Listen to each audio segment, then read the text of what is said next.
La primera vez que vi al dictador fue hace poco más de 10 años. Él acababa de cumplir 70 y aún se veía fuerte. Ese día nadie hubiera imaginado que renunciaría y saldría del país. Mi abuela siempre habló bien de don Porfirio. Decía que había sido el caudillo necesario, el imponedor de la paz y del orden. Y ella y yo lo admirábamos. Pero cuando crecí me di cuenta de que lo que no entendía mi abuela era que a pesar del progreso que había llegado al país con Porfirio Díaz, también habían llegado la injusticia y la miseria. Con Porfirio Díaz, México tuvo dos caras.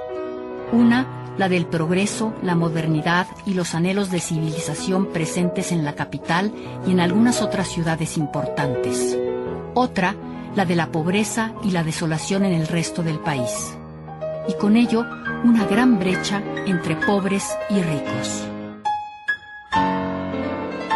Como hace unos días leí en el siglo XIX, un periódico muy popular. Conforme progresa el volumen físico del régimen porfirista, aumenta el número de días de fiesta. Tamaño lujo no hace sino crear la propensión a la maldad en las clases subestimadas y la tendencia a la molicie en las de riqueza. Frente al esplendor del tren, los telégrafos, el teléfono, el alumbrado público, el desagüe, las obras públicas y los centros comerciales, que nos vinieron bastante bien, estaba la oscuridad de un lugar horrible, la hacienda, ejemplo de explotación. Los hacendados hicieron y deshicieron con peones y campesinos. Alguna vez llegué a oír de un hacendado de Morelos, cuando alguien le reclamaba un pedazo de tierra, una frase que se me quedó grabada. Si quieren sembrar, siembren en maceta. La situación no fue mejor para los obreros. Las duras jornadas de trabajo de más de 12 horas, sin ningún derecho laboral, sin servicio médico, vacaciones o aguinaldo, contribuyeron al estallido del movimiento revolucionario. En este sentido, don Porfirio tuvo avisos, pero no los escuchó o no los quiso escuchar. Hace unos años, en 1906 y luego en 1907, sucedieron dos revueltas obreras, en la mina de Cananea y en la fábrica textil de Río Blanco, que fueron reprimidas con violencia brutal, lo que provocó que se tambaleara la estabilidad pregonada siempre por el régimen porfiriano.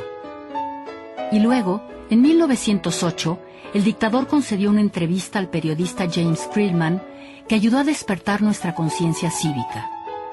Díaz había eliminado varias libertades públicas, como la libertad de prensa, y lo más grave fue que nos había hecho cederle nuestros derechos políticos al instaurar la reelección indefinida y hacer trampa elección tras elección.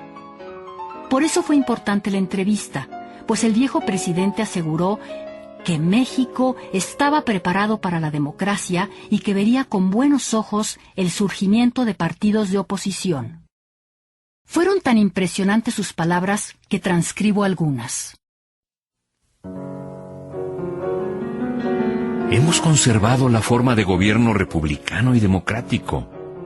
Hemos defendido y mantenido intacta la teoría, pero hemos adoptado en la administración de los negocios nacionales una política patriarcal, guiando y sosteniendo las tendencias populares, en el convencimiento de que bajo una paz forzosa, la educación, la industria y el comercio desarrollarían elementos de estabilidad y unión en un pueblo naturalmente inteligente, sumiso y benévolo.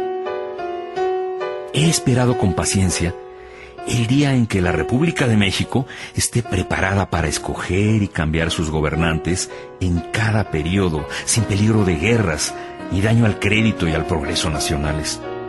Creo que ese día ha llegado.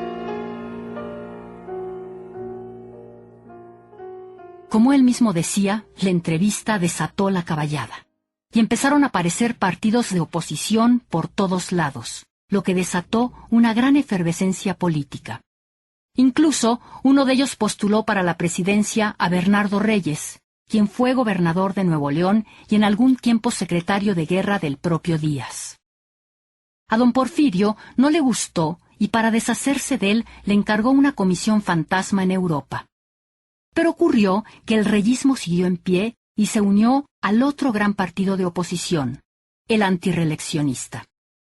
Con todo este alboroto y días sin poder restaurar la estabilidad política, hubo quien llegó a decir que el dictador padecía arteriosclerosis física y también mental, que no sé si exista, pero lo cierto es que a punto de cumplir sus 80 años, ni Díaz ni el país se veían bien.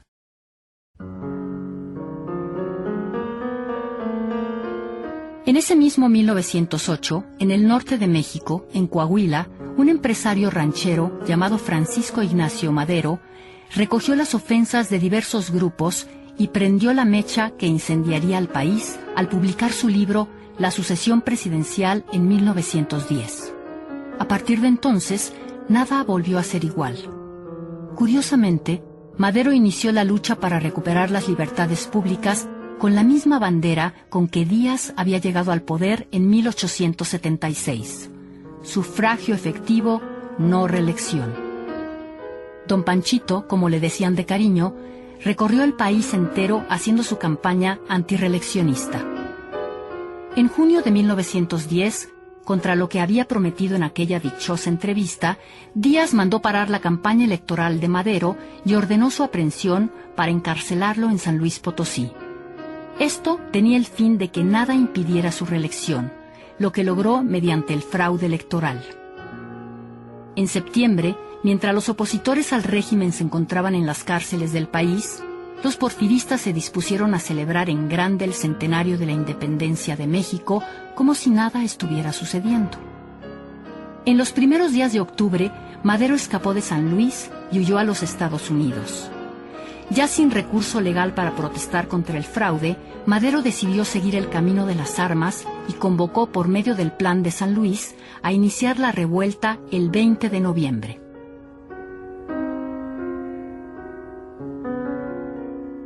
El triunfo revolucionario llegó en mayo de 1911. Invadido por los achaques propios de la edad, Díaz recibió las noticias que daban cuenta de que la revolución cundía por todo el país. Agotado, con 80 años de edad, un ejército envejecido y aislado terminó por rendirse. Decidió no pelear y firmar su renuncia el 25 de ese mes. La carta fue realmente emotiva y se publicó en algunos diarios. Por ello, me permito transcribirla. México, mayo 25 de 1911.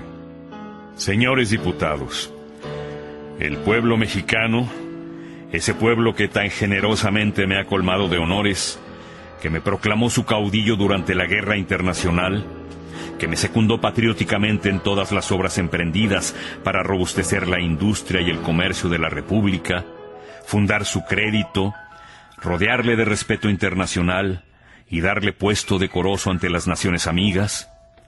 Ese pueblo, señores diputados, se ha insurreccionado en bandas milenarias, armadas, manifestando que mi presencia en el Supremo Poder Ejecutivo es la causa de la insurrección.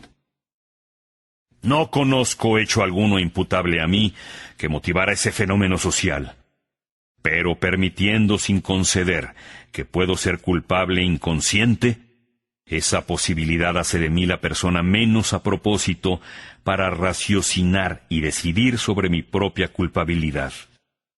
En tal concepto, respetando como siempre he respetado la voluntad del pueblo, y de conformidad con el artículo 82 de la Constitución Federal, vengo ante la suprema representación de la nación a dimitir el cargo de presidente constitucional con que me honró el voto nacional. Y lo hago con tanta más razón, cuanto que para retenerle sería necesario seguir derramando sangre mexicana, abatiendo el crédito de la nación, derrochando su riqueza, cegando sus fuentes y exponiendo su política a conflictos internacionales. Espero, señores diputados, que calmadas las pasiones que acompañan a toda revolución, un estudio más concienzudo y comprobado hará surgir en la conciencia nacional un juicio correcto, que me permita morir llevando en el fondo de mi alma una justa correspondencia de la estimación que en toda mi vida he consagrado y consagraré a mis compatriotas. Porfirio Díaz. Aún antes de renunciar, Díaz sabía que esa sería la demanda innegociable del movimiento revolucionario y que eso implicaría el exilio. Por eso planeó una salida acompañada de parientes, sirvientes y una escolta militar protegido por sus viejos aliados europeos. Su castigo fue la mayor condena que un general como él podía recibir. Salieron discretamente el 26 de mayo hacia el puerto de Veracruz, donde abordaron el vapor alemán que los llevaría a Francia, el Ipiranga. Hay quien dice que Díaz todavía se dio el lujo de pronosticar, o mejor dicho, advertir a Francisco y Madero sobre lo complicado de gobernar un país como el nuestro. Madero ha soltado al tigre, afirmó, y mi abuela estaría de acuerdo. Habrá que ver si puede controlarlo. Lo que sí sorprendería a mi abuela fue la velocidad con que el régimen de don Porfirio se cayó. Entre noviembre de 1910 y mayo de 1911, se acabó. Creo que, como el propio Díaz, parecía fuerte y estable, pero los agravios generados, sobre todo la desigualdad reflejada en la riqueza de unos cuantos y la miseria de los más, habían sido demasiados como para permitirle mantenerse en el poder.